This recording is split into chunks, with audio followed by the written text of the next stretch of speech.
당시에 시날 왕 아므라벨과 엘라살 왕 아리옥과 엘람 왕 그돌라오멜과 고임 왕 디달이 소돔 왕 베라와 고모라 왕 비르사와 아드마 왕 시납과 스보임 왕 세메벨과 벨라 곧 소알 왕과 싸우니라. 이들이 다 시딤 골짜기 곧 지금의 염해에 모였더라. 이들이 12년 동안 그돌라오멜을 섬기다가 제13년에 배반한지라. 제14년에 그돌라오멜과 그와 함께 한 왕들이 나와서 아스드롯 가르나임에서 르바 족속을, 함에서 수스 족속을, 사웨 기리아다임에서 엠 족속을 치고 호리 족속을 그 산 세일에서 쳐서 광야 근방 엘바란까지 이르렀으며, 그들이 돌이켜 엔미스밭 곧 가데스에 이르러 아말렉 족속의 온 땅과 하사손다말에 사는 아모리 족속을 친지라. 소돔 왕과 고모라 왕과 아드마 왕과 스보임 왕과 벨라 곧 소알 왕이 나와서 시딤 골짜기에서 그들과 전쟁을 하기 위하여 진을 쳤더니 엘람 왕 그돌라오멜과 고임 왕 디달과 시날 왕 아므라벨과 엘라살 왕 아리옥 네 왕이 곧 그 5 왕과 맞서니라. 시딤 골짜기에는 역청구덩이가 많은지라 소돔 왕과 고모라 왕이 달아날 때 그들이 거기 빠지고 그 나머지는 산으로 도망하매 네 왕이 소돔과 고모라의 모든 재물과 양식을 빼앗아가고 소돔에 거주하는 아브람의 조카 롯도 사로잡고 그 재물까지 노략하여 갔더라. 도망한 자가 와서 히브리 사람 아브람에게 알리니 그때 아브람이 아모리 족속 마므레의 상수리 숲을 근처에 거주하였더라. 마므레는 에스골의 형제요 또 아넬의 형제라. 이들은 아브람과 동맹한 사람들이더라. 아브람이 그의 조카가 사로잡혔음을 듣고 집에서 길리고 훈련된 자 318명을 거느리고 단까지 쫓아가서 그와 그의 가신들이 나뉘어 밤에 그들을 쳐부수고 다메섹 왼편 호바까지 쫓아가 모든 빼앗겼던 재물과 자기의 조카 롯과 그의 재물과 또 부녀와 친척을 다 찾아왔더라. 아브람이 그돌라오멜과 그와 함께한 왕들을 쳐부수고 돌아올 때 소돔 왕이 사회 골짜기 곧 왕의 골짜기로 나와 그를 영접하였고 살렘 왕 멜기세덱이 떡과 포도주를 가지고 나왔으니 그는 지극히 높으신 하나님의 제사장이었더라. 그가 아브람에게 축복하여 이르되 천지의 주제이시오 지극히 높으신 하나님이여 아브라함에게 복을 주옵소서. 너희 대적을 내 손에 붙이신 지극히 높으신 하나님을 찬송할지로다. 아브람이 그 얻은 것에서 10분의 1을 멜기세덱에게 주었더라. 소돔 왕이 아브람에게 이르되 사람은 내게 보내고 물품은 내가 가지라. 아브람이 소돔 왕에게 이르되 천지의 주제이시오 지극히 높으신 하나님 여호와께 내가 손을 들어 맹세하노니 내 말이 내가 아브라함으로 치부하게 하였다 할까 하여 네게 속한 것은 실 한 오락이나 들매끈 한 가닥도 내가 가지지 아니하리라. 오직 젊은이들이 먹은 것과 나와 동행한 아넬과 에스골과 마므레의 분깃을 제할지니 그들이 그 분깃을 가질 것이니라.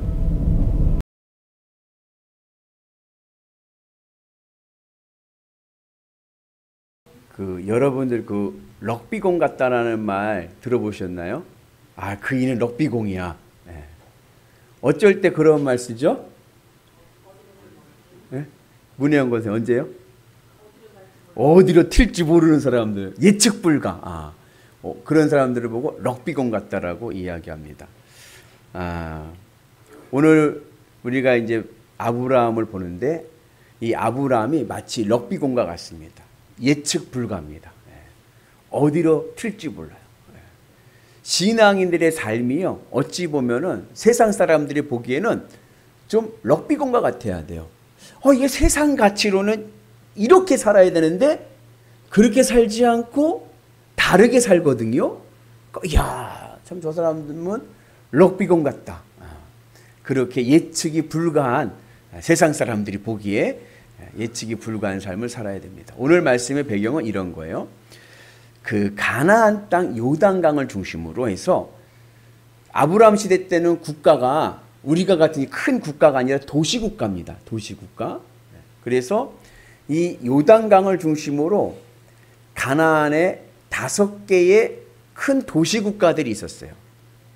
그러니까 우리나라도 이렇게 옛날 문명을 보면 우리 한탄강에 선사유적지가 있지 않습니까? 강을 끼고 문명이 이제 일어난단 말이죠. 그런 식으로 요단강을 중심으로 해서 5개의 도시가 큰 나라, 국가 형태로 이제 세워지고 있었습니다. 그런데 이 5개의 도시 국가들이 저 중동, 아수르, 바벨론이 있던 그 중동 지역에 있던 엘람이란 나라의, 그 나라는 도시 국가예요. 근데 큰 나라죠. 엘람이라는 나라의 왕이 그돌로메인데 그 왕에게 조공을 바쳤습니다. 그러니까는 힘이 센 나라가 힘이 약한 나라를 지배하고 이렇게 식민지 하듯이 그렇게 산 거예요. 그래서 이 가나안에 있던 도시국가들이 5개 도시국가들이 12년 동안 조공을 바쳤습니다. 세금을 낸 거죠. 그러니까 자꾸 이게 내다 보니까는 남는 게 없어요. 남는 게 없어요. 그래가지고 13년째 되던 해에 이 5 나라들이 동맹을 맺고 조공을 거부합니다. 조공을 안 바친 거예요. 그러니까 무슨 일이 생기냐면은 이 중동의 큰 나라 엘람의 왕 그돌로메가 그 주변에 있는 중동에 있는 세 나라와 연합군을 모아서 이 가나안 도시 국가들을 정벌하러 옵니다. 그렇게 해서 이 중동의 연합군, 그돌로메의 연합군이 가나안 요단강에 있는 5 나라들을 완전히 초토화시켜 버리는 거예요. 그리고 전리품과 그리고 백성들을 포로로 끌고 갑니다. 왜요? 가서 이제 노비 삼으려고 하는 거죠. 노예로, 인력으로 쓰려고 끌고 갑니다. 그 끌려가는 무리 중에 누가 있었냐면은 아브라함의 조카 롯이 있었어요. 그래서 그 소식을 듣고 이제 아브라함이 롯을 구하러 쫓아가죠. 그러니까 롯이 큰아버지죠. 아브라함과 갈등을 맺고 분가하지 않습니까? 분가할 때 아브라함이 롯에게 네가 원하는 곳을 먼저 정해라. 그러면 내가 그 반대쪽을 가겠다.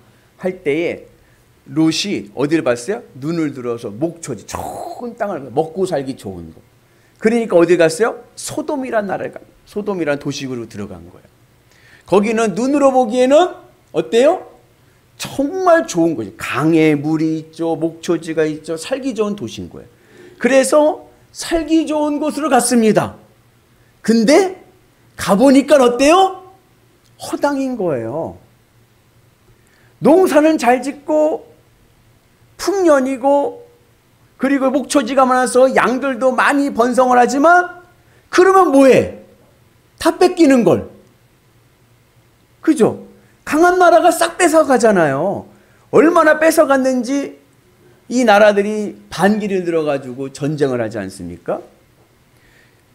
그러니 눈에 보기에는 좋지만 실상은 뭐예요? 허당인 도시였어요. 열심을 다하여 일을 해도 많은 것을 얻어도 실제로 남는 게 없어요. 다 뺏기버리니까. 그러다 보니까 소돔에 무슨 문화가 생기냐면 쾌락 문화가 생깁니다. 에이, 왜 다 뺏기는데 즐기자! 그러는 거예요.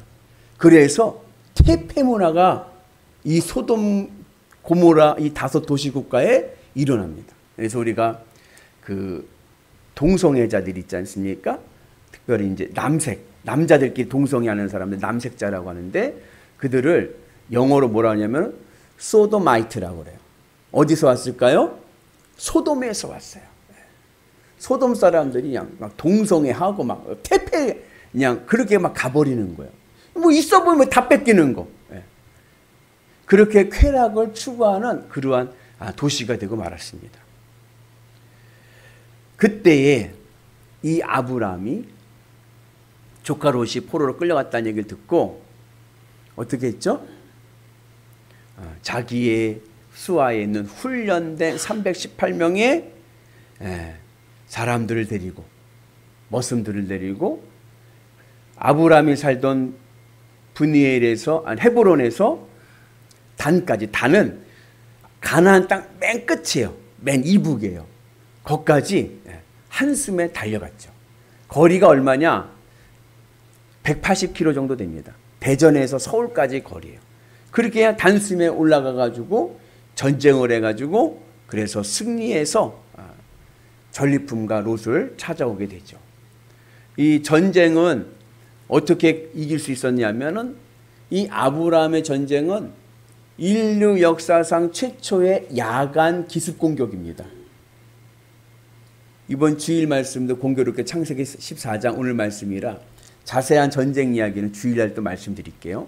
그렇지만 그렇게 해가지고 아브라함이 전쟁에서 이겨가지고 많은 전리품들과 롯을 데리고 오게 됩니다.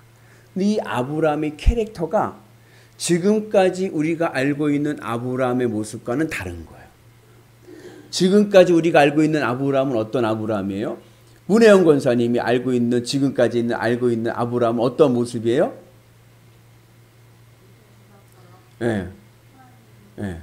하나님 한 번만 보고, 그리고 어때요?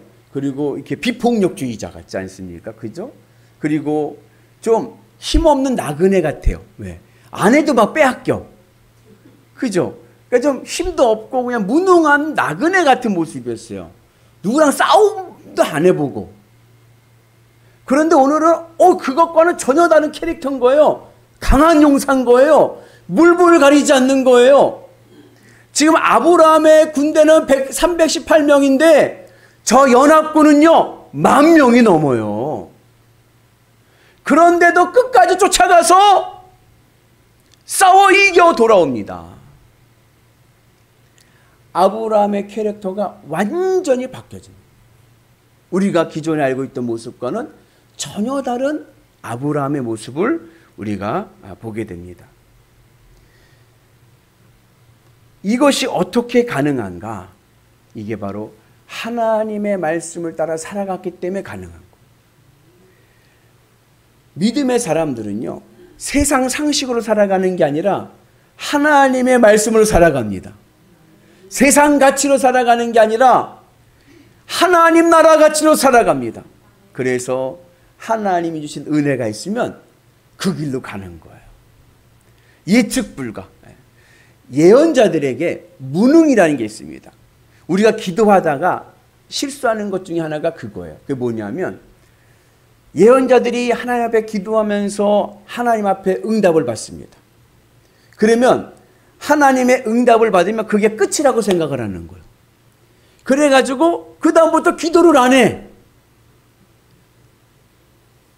하나님이 가라 하셨습니다 하고 선포를 했는데 되지가 않는 거예요. 왜 그런가? 끝까지 하나님과의 영적인 교제를 하고 있지 않기 때문에 그런 거예요. 그 예언자들이 그런 일을 했어요. 하나님께서 이방 민족을 들어서 오늘 이 나라를 공격할 것입니다. 심판하실 것입니다. 선포를 했어요. 근데 심판이 이루어지질 않았어요. 예언자들이 삐졌어요. 하나님 어떻게 이럴 수가 있습니까? 응답을 주시고 왜 심판하지 않습니까? 하나님의 무능인가? 아니요. 예언자의 무능인 거예요. 왜요? 하나님은 로봇가 아니에요. 하나님은 기계가 아니에요. 하나님은 살아계신 하나님이십니다. 하나님의 뜻은요, 언제든지 바뀔 수가 있는 거예요. 하나님이 이끄신 주권에 우리가 맞춰가야지, 하나님 보고 나를 맞추라고 하면 안 되는 거예요. 내가 하나님께 맞춰가야 되기 때문에 중요한 신앙의 지혜는 뭐냐? 내가 하나님 앞에 응답을 받았어도 그래도 끝까지 성취될 때까지 기도하고 가야 돼요. 하나님의 음성을 귀 기울이며 가는 은혜가 있기를 축복합니다. 그래야 우리의 삶이요 늘 하나님의 축복 안에 있게 될 줄로 믿습니다. 그래서 사도 바울이 우리에게 말씀하기를 날마다 죽노라. 내 생각대로 내 가치관대로 살아가는 게 아니라 하나님 말씀대로 살아가니까 예측 불가가 되는 거예요. 늘 주의 말씀대로 살아갈 때 놀라운 주의 은혜가 임하게 될 줄로 믿습니다. 그럼 어떻게 해야 우리가 이런 아브라함의 삶을 살아갈 수 있는가? 사도행전에 보면은 스데반 집사가 아브라함을 설교할 때 뭐라고 그랬냐면 아브라함의 소명을 아브라함은 영광의 하나님을 보고 갔다 그랬어요. 영광의 하나님. 영광의 하나님이란 말은 뭐예요? 내 마음에서 하나님만 보이는 거예요. 어떨 때 영광이라고 하냐? 전쟁에서 이길 때 영광이라고 하는 거예요. 승리했을 때. 내 마음의 전쟁터에서 하나님이 승리하셨을 때, 하나님이 우승하셨을 때 우리는 하나님께 영광입니다. 내 마음에서 하나님이 1등 되셔서 하나님이 바라보이고 하나님으로 기뻐하며 나갈 때에 우리의 삶에 아브라함과 같은 믿음의 은혜가 있게 될 줄로 믿습니다. 그래서 우리가 주님의 은혜 안에서 늘 주님의 길을 가게 돼. 그래서 오늘 전쟁에 승리했을 때 아브라함의 고백이 뭐예요? 이것은 내가 한 것이 아니라 뭐예요? 하나님이 하신 것입니다. 그래서 10의 1조를 드리는 거예요. 예수님의 삶도요, 럭비공과 같아요. 예수님 우리가 늘 하신 말씀이 뭐예요? 사랑과 온유. 그죠? 예수님은 늘 사랑하고 온유. 근데 예수님의 캐릭터를 가만히 보면요, 약자들, 힘없는 자들에게는 그렇게 선하시고 그렇게 사랑으로 감싸실 수가 없는 거예요. 그들의 모든 허물을 다 덮어주셔. 근데 종교 지도자들, 사회 지도자들, 사두개인들과 바리새인들과 율법학자들에게는 뭐라고 그래요? 독사의 자식들아. 엄청나게 혼을 내십니다. 그리고 성전에 들어가서 어떻게 하셨죠? 장사하는 사람들의 상을 다 뒤집어 엎고 그리고 쫓아내버렸어요. 폭력을 행사하시는 거예요. 이거는 우리가 알고 있는 성경에서 보는 예수님의 모습과 전혀 다른 거예요. 예수님은 늘 서로 사랑해라 그러셨는데 예수님이요, 다 뒤집어 버리고 다 쫓아버리는 거예요. 그러면서도 또 세상 권력에 맞서 싸우지 아니하시고 또 힘없이 십자가에 못 박혀 죽으시는 거예요. 예수님 십자가 못 박혀 죽으실 땐 또 아무 말도 안 하시고 조용히 십자가에 못 박혀 죽으시는 거예요. 어떻게 이렇게 일관성이 없을까? 예수님도 럭비공과 같습니다. 그죠? 왜 그럴까요? 하나님의 말씀과 하나님의 뜻을 따르는 삶이기 때문에 그래요. 하나님의 뜻을 따르는 사람들의 모습은 세상 사람들이 세상의 가치를 볼 때는 이해가 되질 않아요. 그러나 무질서한 삶이 아닙니다. 왜요?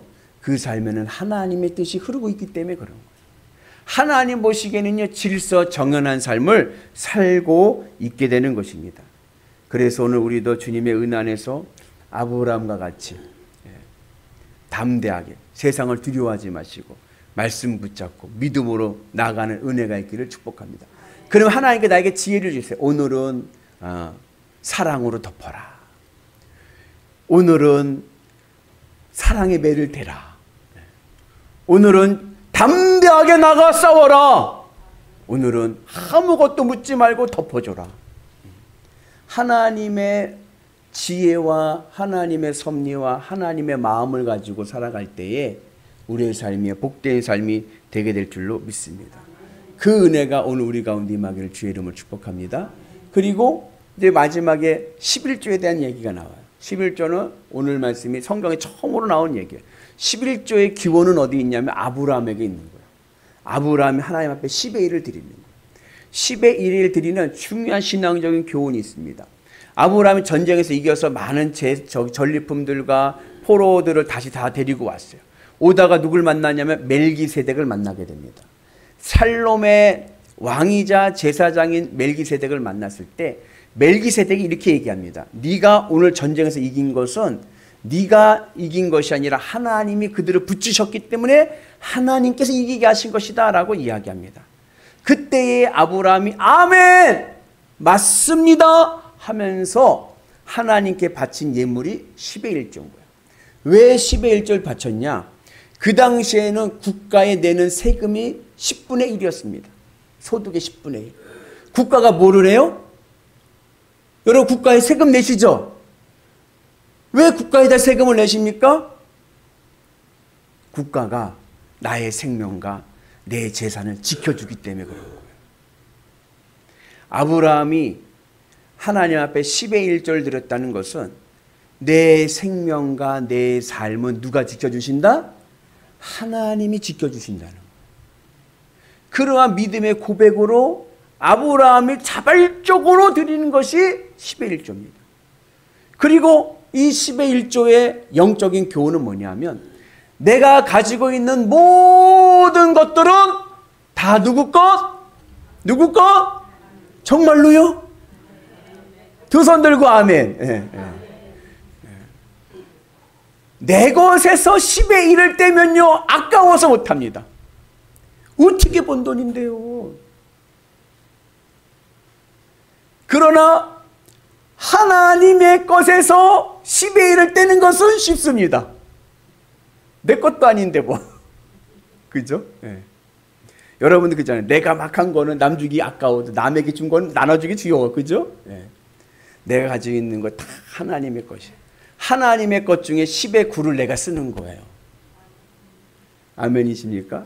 그 신앙의 고백인 거예요. 근데 왜 10의 1이냐?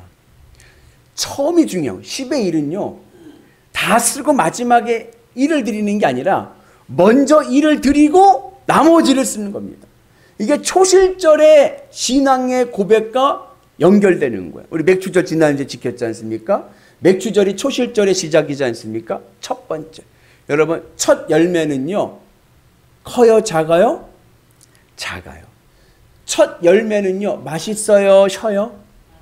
셔요. 아직 제 맛이 안 들었어요. 근데 하나님은 뭐라 그래요? 첫 열매를 바치래. 나중에 제때에 맛있는 풍성한 걸 바치라는 게 아니라 첫 열매를 바치래요. 왜 그러냐? 기차의 첫 기관차의 모습과 같아요. 처음이 올바로 가면요. 나머지는요. 그대로 다 따라가게 돼 있어요. 하나님은 우리에게 얼마나 많이 바쳤느냐 보다